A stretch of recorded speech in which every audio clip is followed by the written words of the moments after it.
ಆತ ಉಂಡ ಮನೆಗೆ ಕನ್ನ ಹಾಕಿದ್ದ. ಸಾವಿರ ಅಲ್ಲ, ಲಕ್ಷ ಅಲ್ಲ, ಕೋಟಿ ಕೋಟಿ ಮೌಲ್ಯದ ಚಿನ್ನಾಭರಣದೊಂದಿಗೆ ಖದೀಮ ಎಸ್ಕೇಪ್ ಆಗಿದ್ದ. ಬೆಂಗಳೂರನ್ನೇ ನಡುಗಿಸಿರೋ ಆ ಕಳ್ಳತನದ ಕೃತ್ಯ ಸಿಸಿ ಕ್ಯಾಮೆರಾದಲ್ಲಿ ಸೆರೆಯಾಗಿದೆ.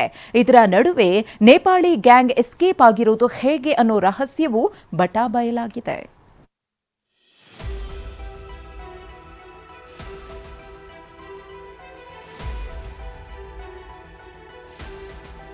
ಇವರು ಹಾಕ್ತಾ ಇರೋದೇ ಕಳ್ಳ ಹೆಜ್ಜೆ. ಯಾಕಂದ್ರೆ ಇವರು ಮಹಾನ್ ಕಳ್ಳರು. ಹೈಟೆಕ್ ಸೆಕ್ಯೂರಿಟಿ ಇರೋ ಮನೆಯನ್ನೇ ದೋಚಿ ಹೇಗ್ ಹೋಗ್ತಿದ್ದಾರೆ ನೋಡಿ. ಕೆಜಿ ಚಿನ್ನಾಭರಣ ಇರೋ ಚೀಲವನ್ನ ಹೆಗ್ಲಿಗೆ ಹಾಕೊಂಡು ರಾಜಾರೋಷವಾಗಿ ಎಸ್ಕೇಪ್ ಆದ್ರು. ಕಂತೆ ಹಣ ಇರೋ ಬ್ಯಾಗ್ ಹೊತ್ತು ಬೈಕ್ ಹತ್ತಿದ್ರು.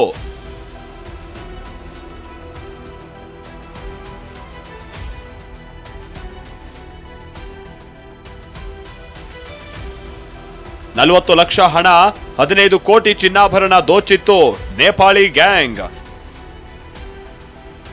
ಸಿಸಿಟಿವಿಯಲ್ಲಿತ್ತು ಉಂಡ ಮನೆಗೆ ಕನ್ನ ಹಾಕಿದವರ ಹೆಜ್ಜೆ ಗುರುತು. ಅವತ್ತು ನವೆಂಬರ್ 3. ಅದೇ ದಿನ ವಿಜಯನಗರ ಠಾಣಾ ವ್ಯಾಪ್ತಿಯ ಹೊಸಹಳ್ಳಿಯಲ್ಲಿರುವಂತಹ ಈ ಮನೆಯಲ್ಲಿ ದೊಡ್ಡ ಕಳ್ಳತನ ಆಗಿತ್ತು. ಇದೇ ಮನೆಯ 3ನೇ ಮಹಡಿಯಲ್ಲಿ ವಾಸವಾಗಿದ್ದ ಉದ್ಯಮಿ, ಚಿನ್ನದ ವ್ಯಾಪಾರಿ ಸುರೇಂದ್ರ ಕುಮಾರ್ ಜೈನ್ ಮನೆಗೆ ಕನ್ನ ಹಾಕಿದ್ದ ಖದೀಮರು ಬರೋಬ್ಬರಿ 40 ಲಕ್ಷ ನಗದು, 15 ಕೋಟಿ ರೂಪಾಯಿ ಮೌಲ್ಯದ ಚಿನ್ನಾಭರಣ ದೋಚಿ ಎಸ್ಕೇಪ್ ಆಗಿದ್ರು. ನವೆಂಬರ್ 1ರಂದು ಸುರೇಂದ್ರ ಜೈನ್ ಕುಟುಂಬ ಸಮೇತರಾಗಿ ಗುಜರಾತ್ಗೆ ಹೋಗಿದ್ರು.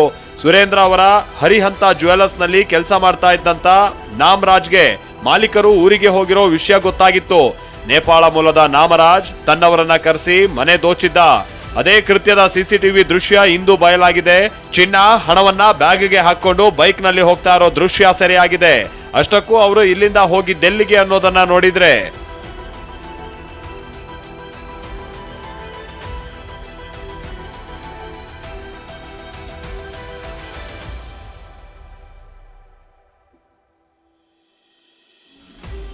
ಸುರೇಂದ್ರ ಅವರ ಜ್ಯುವೆಲರಿಯಲ್ಲಿ ಕೆಲಸ ಮಾಡ್ತಾ ಇದ್ದ ನೇಪಾಳದ ನಾಮರಾಜ್ ಈ ಕೃತ್ಯ ಎಸಗಿದ್ದ.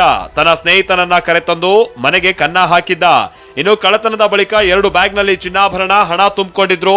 ಮನೆಯೊಳಗಿದ್ದ ಲಿಫ್ಟ್ ಪಕ್ಕದ ರೂಮ್ಗೆ ಹೋಗಿ ವಾಪಸ್ ಆಗಿದ್ರು. ಬಳಿಕ ಮನೆಯಿಂದ ಬ್ಯಾಗ್ ಸಮೇತ ಹೊರಗೆ ಬಂದಿದ್ರು. ಗೇಟ್ ಕ್ಲೋಸ್ ಮಾಡಿ ಬೈಕ್ ಹತ್ತಿದ ಖದೀಮರು ವಿಜಯನಗರದಿಂದ ಯಶವಂತಪುರ ರೈಲು ನಿಲ್ದಾಣಕ್ಕೆ ಹೋಗಿದ್ರು. ವಿಷಯ ಅಂದ್ರೆ ಕಳ್ಳತನಕ್ಕೂ ಮುನ್ನ ನಾಮರಾಜ್ ತನ್ನ ಪತ್ನಿಯನ್ನ ರೈಲು ನಿಲ್ದಾಣದಲ್ಲೇ ಕೂರಿಸಿದ್ದ. ಇಬ್ಬರು ಖದೀಮರು ನಿಲ್ದಾಣಕ್ಕೆ ಎಂಟ್ರಿ ಆಗ್ತಾ ಇದ್ದ ಹಾಗೆ ಅಲ್ಲೇ ಬೈಕ್ ನಿಲ್ಲಿಸಿ ಮೂವರು ರೈಲು ಹತ್ತಿದ್ರು. ಉತ್ತರ ಭಾರತದ ಕಡೆ ಪ್ರಯಾಣಿಸಿ ಬಳಿಕ ನೇಪಾಳಕ್ಕೆ ಎಸ್ಕೇಪ್ ಆಗಿರೋ ಶಂಕೆ ಇದೆ. ಹೈಟೆಕ್ ಸೆಕ್ಯೂರಿಟಿ ಇರೋ ಮನೆಯನ್ನೇ ದೋಚಿರೋ ನೇಪಾಳಿ ಗ್ಯಾಂಗ್ ಎಸ್ಕೇಪ್ ಆಗಿದ್ರೆ ಖದೀಮರನ್ನ ಸೆರೆ ಹಿಡಿಯೋದಕ್ಕೆ ವಿಜಯನಗರ ಪೊಲೀಸರು ಶೋಧ ಆರಂಭಿಸಿದ್ದಾರೆ. ರಾಚಪಾಜಿ ನಾಯಕ್, TV9 ಬೆಂಗಳೂರು.